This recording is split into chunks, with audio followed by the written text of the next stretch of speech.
So, 2018, look what I did. um, a new year and lots of new content as well to get through, I'm sure. And I'm going to start with New Year's resolutions. Wow. It's that time of year again where people want to change things in their life. And for some reason, tradition probably, January the 1st and January as a month on the whole is where we all think that we can do it, and we don't seem to take into account that we could do it on any day of the year. So the thing that sort of sets people up to fail, I think, with New Year's resolutions is the fact that they're a little bit unrealistic to begin with.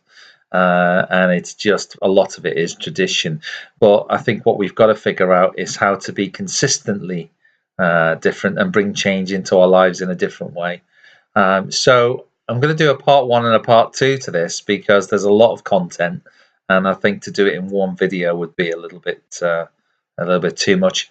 So I think the subject of change comes up in people's lives all the time, and I've been looking at that over the last maybe I don't know a couple of days, just to see what it is that people are struggling with.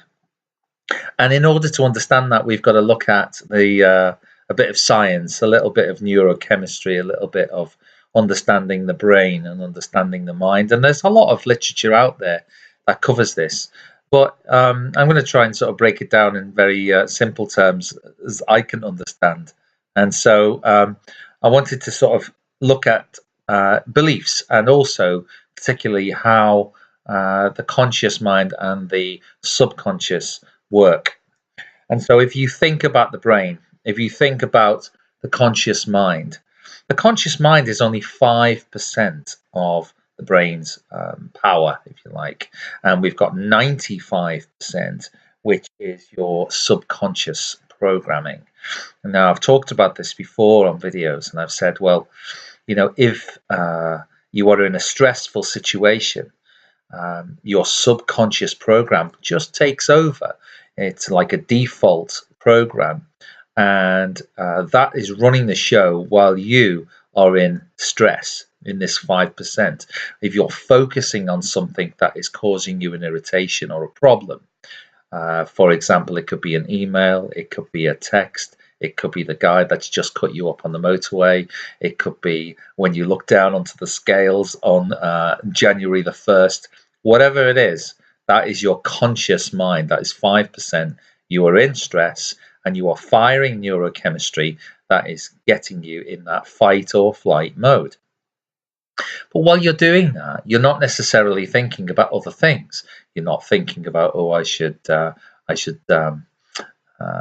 don't know, get some more vegetables put on my shopping list, or while you're thinking about that email, you're not necessarily considering other things that would be not stressful. So your default program is just running underneath, and it's just doing those other things while you are tuning in to the stressful thing. So we've got the 5% and we've got the 95%. And a lot of our problems come from that 95%. These are old programs. Old programs. I'll say it again because what we're doing is at that point, we are running a program that we have been trained to do over years and years and years. You've been following a reactionary course when something comes up. So, for example, if you've always reacted to money in a certain way, or you've always reacted to weight loss in a certain way, or relationships in a certain way, you're acting from the past. These are when you've done it before, or you've tried it before and it hasn't worked. And that default program just plays and away you go.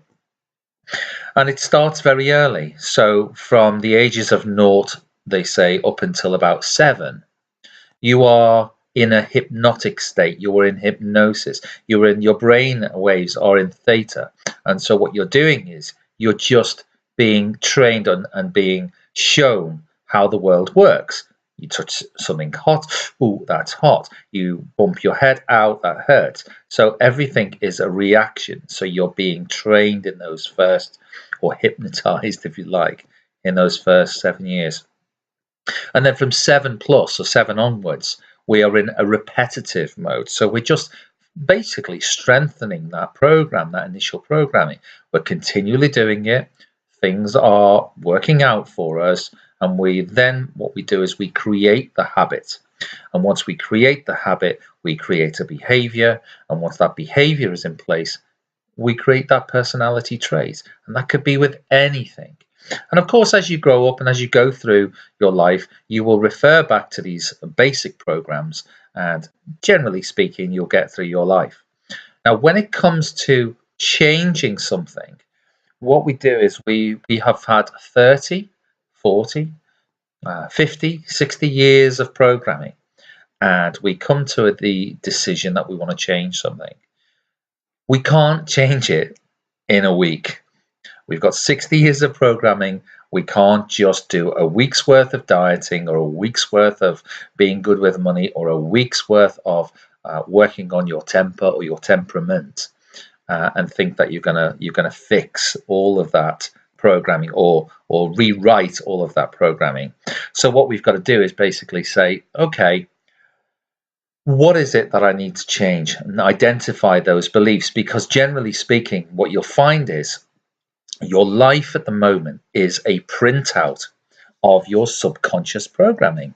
You are here, you're in this situation because of the way that you have been trained to react and to respond. And what we've got to now do is we've got to go into those beliefs, we've got to go into the subconscious mind, and we've got to rewrite those programs.